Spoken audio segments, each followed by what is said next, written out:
찬송가 151장 함께 찬양하겠습니다.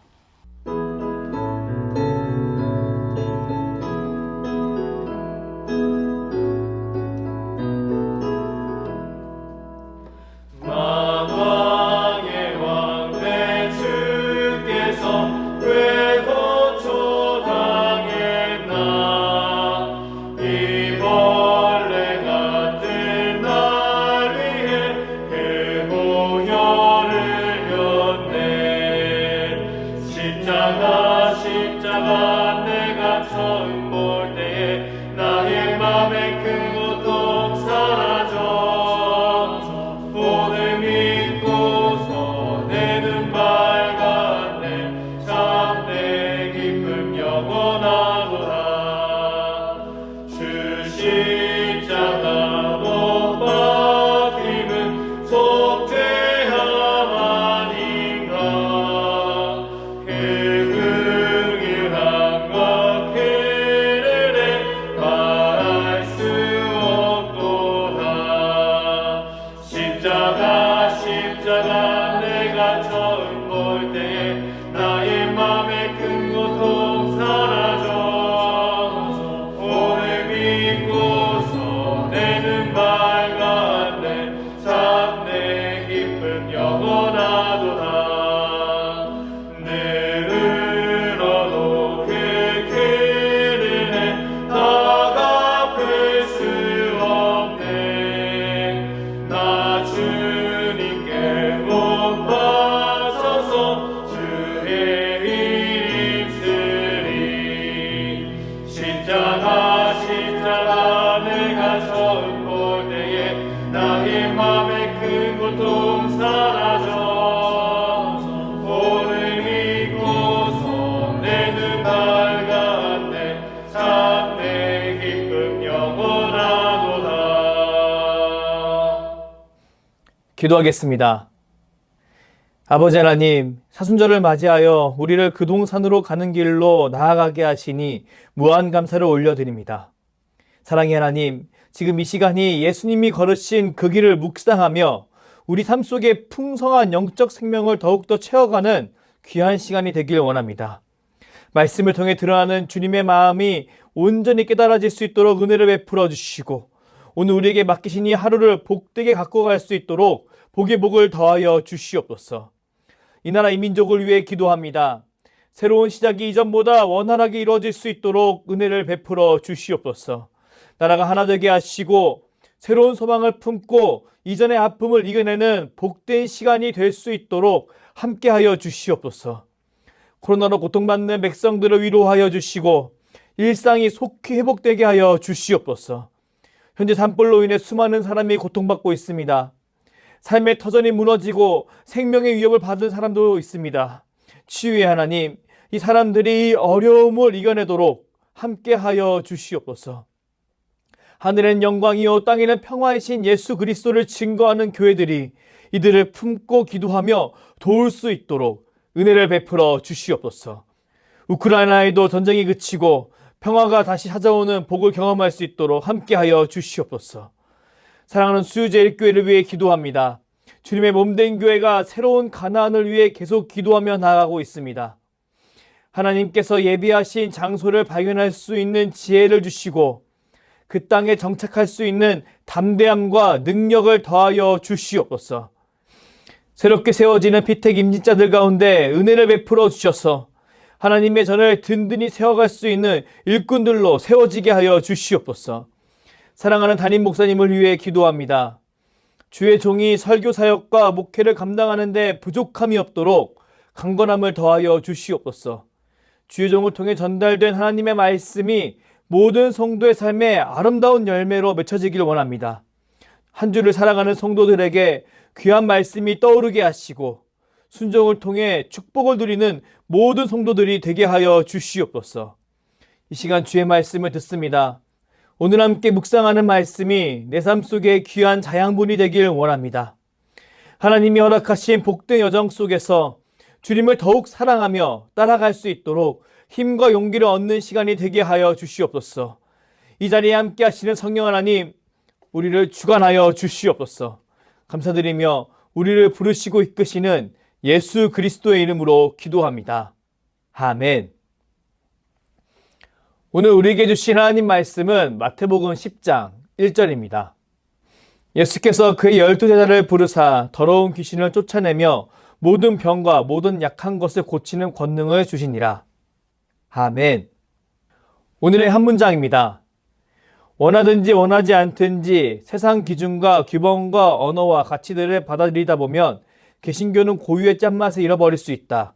어떻게 하면 개신교가 이렇게 세상의 일부가 되지 않고 이 세상 속에서 끝까지 존속할 수 있을까? 주가 주신 권능을 의지하라 라는 제목으로 하나님의 말씀을 증거하겠습니다. 그동산으로 가는 길 11일차를 함께 하시는 여러분, 주님의 이름으로 환영하고 축복합니다. 오늘 우리가 통독할 본문은 마태복음 10장 1절부터 15절까지입니다. 지난주 마지막으로 통독하고 묵상했던 마태복음 9장은 우리에게 유대인과 이방인을 긍휼히 여기시고 치유하시는 예수님을 보여줍니다. 그리고 그 모습을 통해 예수님의 메시아 되심을 선포했습니다.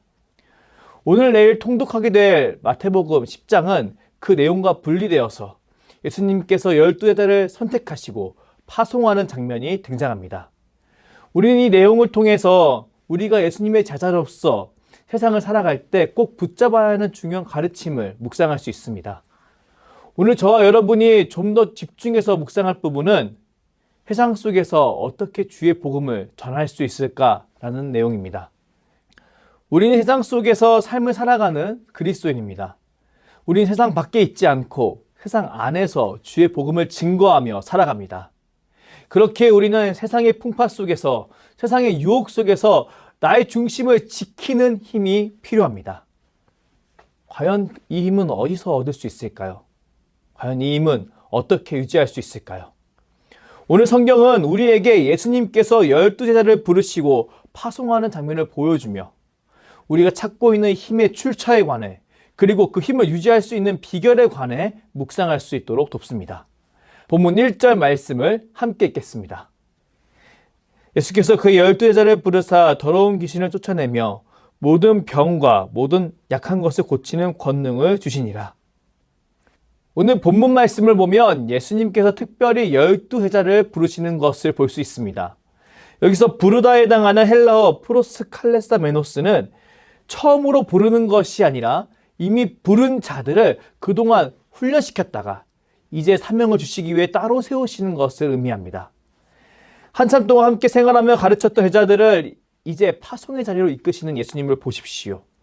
우리는 이 모습을 말씀을 통해 바라보며 그 장엄한 분위기에 숨죽일 수밖에 없습니다. 짧지만 강렬했던 시간을 함께 공유한 스승과 제자가 한 자리에 있습니다. 함께 먹고 마시며 하나님 나라와 복음에 관해 가르쳤던 예수님의 눈빛과 목소리를 상상해 보십시오. 동시에 그 시간을 공유했지만 이제는 예수님 없이 주님이 만났던 사람들, 주님이 만나야 할 사람들을 직접 만나야 하는 제자들의 긴장을 떠올려 보십시오. 이 제자들은 물리적으로 예수님과 떨어져야 합니다. 그리고 복음을 전해야 할 사람들과 밀착해야 합니다. 과연 그들에게 어떤 마음이 일어나고 있을까요?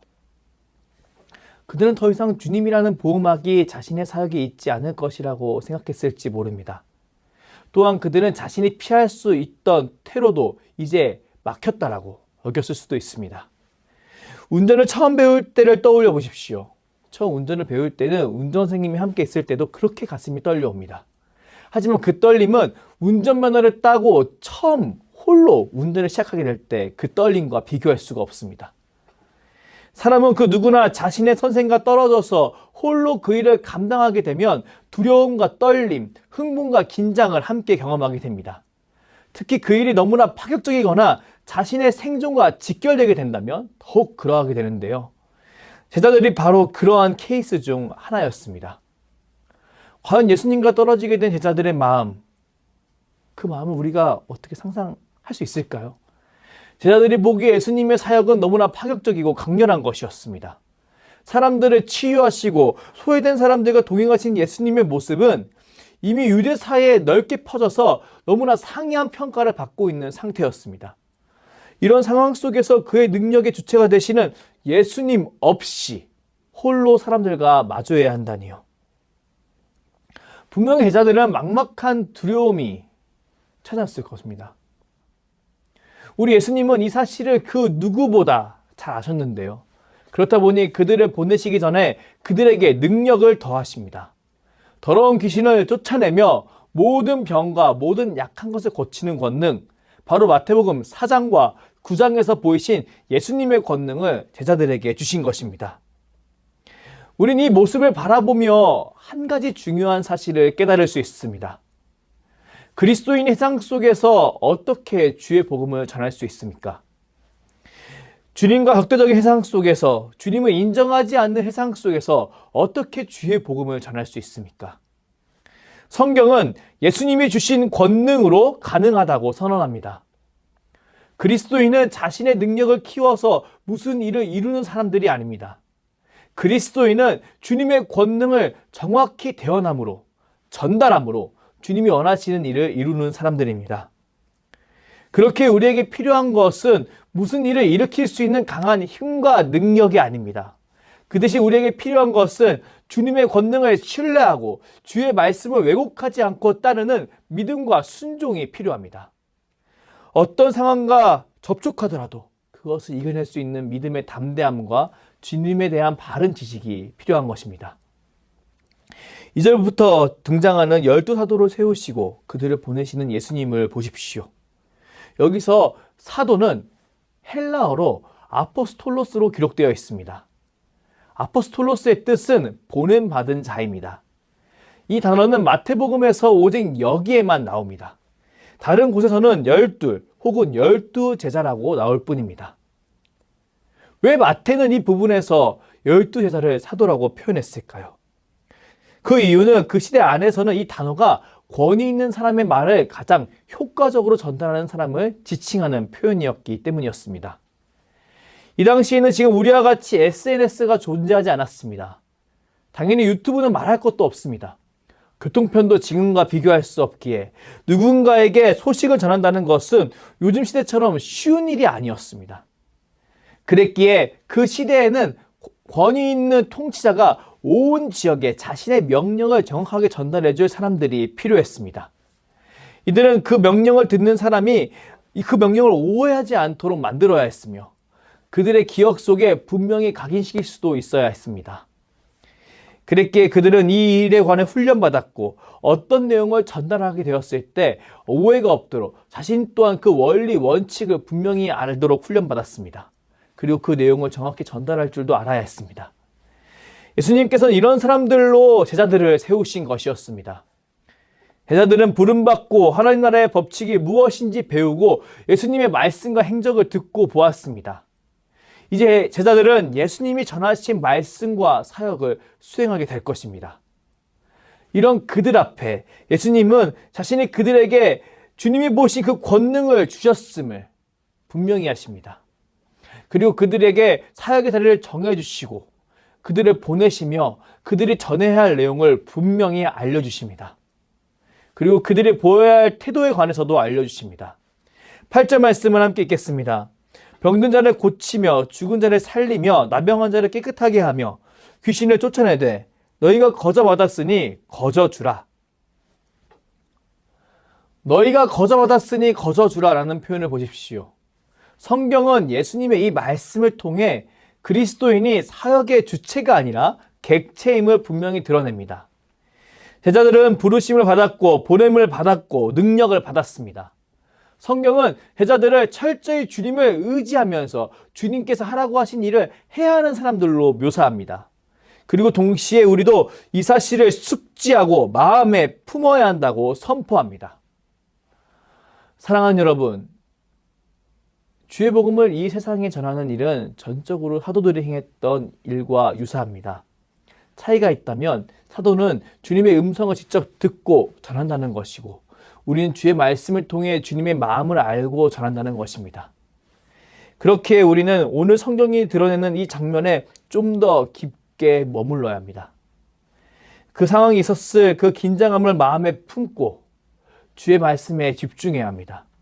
오늘 하루 시작하며 만나게 될 사람들을 앞두고 내가 주체가 아니라 객체임을 분명히 하고 주님을 의지하려고 하는 태도를 견지해야 합니다.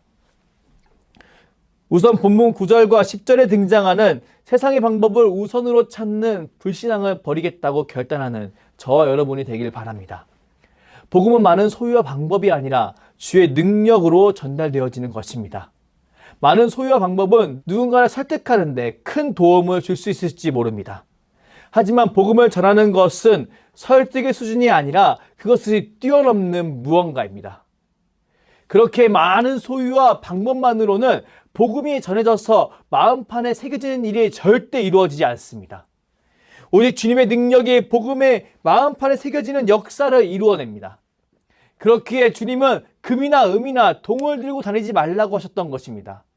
그리고 오히려 귀한 것을 전달하는 입장임을 견지하며 일꾼이 자기 먹을 것을 받는 것처럼 받으라고 말씀하시는 겁니다.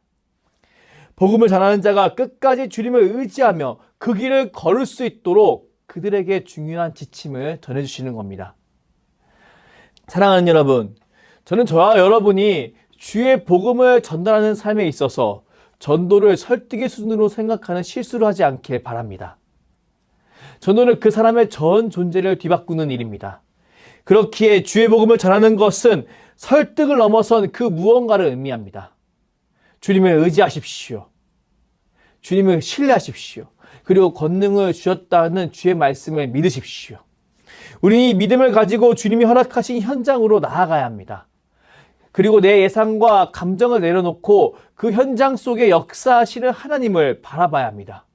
그리고 그 합당한 자를 찾아서 함께하며 그에게 주님이 주시는 말씀을 전해야 합니다.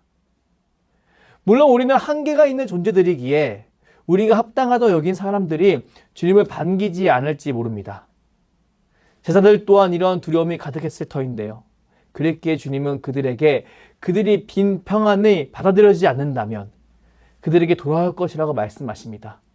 상대방의 반응에 집중하기보다 그들의 목적에 집중하라고 말씀하시는 겁니다. 사랑하는 여러분, 오늘 성경은 제자들을 파송하시는 예수님의 모습을 통해 삶의 자리에서 주의 복음을 전하는 우리가 가져야 할 중요한 생각과 태도에 관해 선언합니다. 모든 능력은 주님께 있습니다. 우리는 그것을 대언하는 사람들입니다. 우리는 우리의 능력을 의지하지 않습니다. 우리는 주님의 능력을 의지합니다. 그렇게 우리는 보다 분명히 주님의 말씀에 거하려고 노력해야 합니다. 그리고 세상에 뒤흔들리기보다 주님의 목적에 집중하는 삶을 살아야 합니다. 그렇게 행할 때 우리 가운데 주의 복음이 온전히 전파되는 놀라운 역사가 이루어질 줄 믿습니다. 그리고 이 역사를 통해 더욱 영광과 찬송을 올려드리는 저와 여러분이 되리라 믿습니다. 주님께서 분명히 우리를 그 자리로 이끌어 가실 것입니다.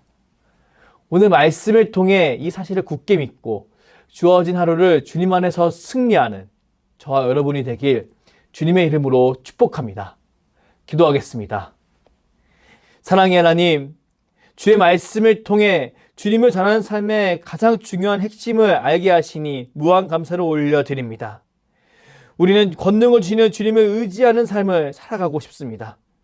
사랑하는 수요자교회 성도님들이 주님이 주신 목표를 달성하기 위해 주님이 주신 방법을 잘 유지하는 한 사람이 될 수 있도록 은혜를 베풀어 주시옵소서. 사람의 힘과 능력으로 이 일을 감당할 수 없음을 분명히 알게 하시고 주님을 의지하며 승리하는 한 사람이 될 수 있도록 은혜를 베풀어 주시옵소서.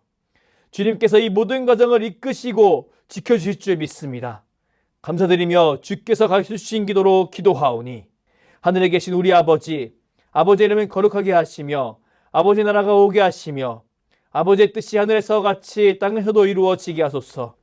오늘 우리에게 일용할 양식을 주시고 우리가 우리에게 잘못한 사람을 용서하여 준 것 같이 우리 죄를 용서하여 주시고 우리를 시험에 빠지지 않게 하시고 악에서 구하소서. 나라와 권능과 영광이 영원히 아버지의 것입니다. 아멘.